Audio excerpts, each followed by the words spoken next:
शरद पवारांच्या दिल्लीतील निवासस्थानी इंडिया आघाडीची बैठक शुक्रवारी ईव्हीएम विरोधात सुप्रीम कोर्टात दाखल करणार याचिका।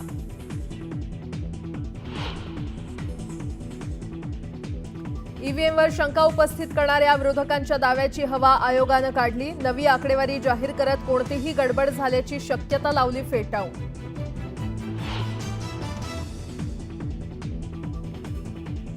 बीडच्या केजमधील सरपंच संतोष देशमुख हत्या प्रकरणाची सीआयडी चौकशी होणार। 2 आरोपी अटकेत तर 2 पोलिसांच्या निलंबनाचा प्रस्ताव पाठवण्यात येणार।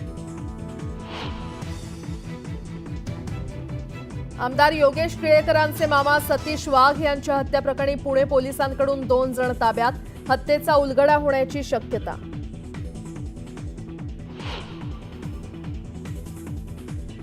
मेहुल चोक्सीशी संबंधित 2565 कोटी रुपयांच्या मालमत्तांचा लिलाव करण्यास विशेष पीएमएलए कोर्टाची परवानगी।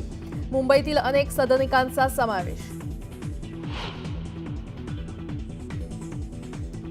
राज्याच्या महत्त्वाकांक्षी प्रकल्प असलेल्या समृद्धी महामार्गाला 2 वर्ष पूर्ण। 2 वर्षाच्या कालावधीत महामार्गाच्या माध्यमातून रस्ते विकास महामंडळाला मिळाला तब्बल 1102 कोटींचा महसूल।